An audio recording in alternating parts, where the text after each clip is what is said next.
Mega Sinergi, mitra pembangunan Anda. Kami hanya memberikan yang terbaik. Assalamualaikum warahmatullahi wabarakatuh. Apa kabar teman-teman semua? Kali ini kita akan membahas perbandingan antara tukang borongan dan tukang harian. Yuk, kita cus aja ya. Tukang borongan dan tukang harian merupakan pekerja yang kerap terlibat dalam pembangunan atau renovasi rumah. Mereka hadir sebagai eksekutor lapangan hasil rancangan arsitek dengan pengawasan ketat kontraktor.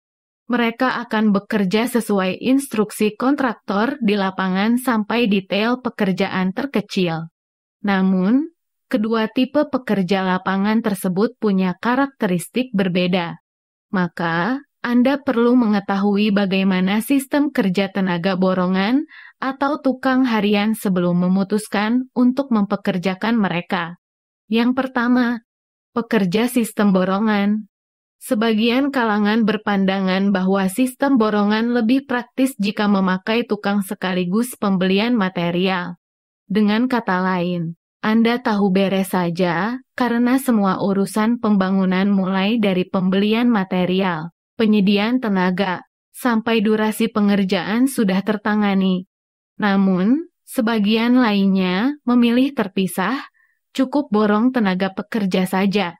Keuntungan mengandalkan pekerja borongan adalah Anda cukup mempercayakan segala urusan pertukangan pada orang tersebut.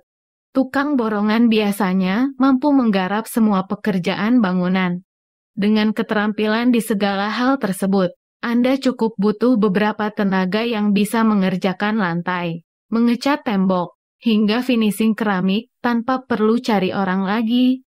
Rata-rata pekerja borongan terbiasa menyelesaikan pekerjaan mereka lebih cepat. Anda pun tidak perlu merogoh kocek dalam-dalam untuk membayar mereka karena jasa borongan dihitung berdasarkan luas bangunan yang digarap per meter persegi.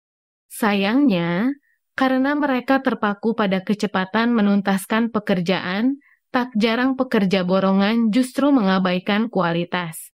Bagi mereka, semakin banyak pekerjaan yang selesai lebih cepat, semakin baik. Akibatnya, kualitas hasil kerja mereka cenderung tidak sebagus tukang harian. Akan tetapi, Anda tetap bisa mengandalkan pekerja borongan untuk pengerjaan tugas berikut, seperti pekerjaan fondasi rumah, pemasangan besi dan pasangan dinding, baik berupa batako, bata ringan, maupun bata, pemasangan instalasi listrik dan pipa, pemasangan kusen pintu dan jendela, pengecatan dan waterproofing, serta pembongkaran dan pembersihan. Satu lagi, pastikan Anda benar-benar memilih pemborong yang berkomitmen tinggi dan mau mengutamakan kualitas kerja. Sering-seringlah datang ke proyek rumah sehingga Anda dapat mengecek sendiri bagaimana pekerjaan mereka. Yang kedua, pekerja sistem harian. Berlawanan dengan pekerja borongan, hasil kerja tukang harian cenderung lebih rapi. Mereka dibayar per hari kerja sehingga termotivasi untuk mengerjakan setiap bagian proyek bangunan secara cermat, detail, dan rapi. Plus, tukang harian dikenal punya spesialisasi, seperti tukang khusus lantai parket, pengerjaan keramik, plafon, atau plesteran. Otomatis mereka bisa memasang tarif berbeda sesuai keahlian yang dipunyai. Bayaran jasa tenaga harian yang terampil mengoperasikan alat berat jelas lebih tinggi daripada tenaga harian biasa yang hanya bisa menguruk tanah secara manual. Faktor tersebut jadi salah satu penyebab mengapa pemakaian tenaga harian relatif lebih mahal daripada tenaga borongan. Ditambah dengan banyaknya cerita soal tukang yang sengaja memperlambat ritme kerja demi mengantongi uang lebih banyak dari pengguna jasa. Ketika hal tersebut terjadi di lapangan, Anda pun harus siap mengeluarkan biaya lebih banyak, bukan? Anda dapat menyiasatinya dengan membuat kesepakatan kerja yang jelas sejak awal, terutama terkait batas waktu pengerjaan. Hitung rentang waktu pengerjaan tersebut sesuai dengan beban kerja yang memang ditanggung tukang harian. Dengan begitu, Mereka juga terdorong untuk bekerja menepati tenggat waktu tanpa mengesampingkan kualitas hasil. Lagi pula ada beberapa pekerjaan yang memang lebih aman jika digarap oleh tukang harian. Sebut saja pekerjaan penentuan sikuan serta level bangunan alias bauplan. Walau tergolong tugas ringan, tetap butuh keahlian khusus supaya hasilnya rapi.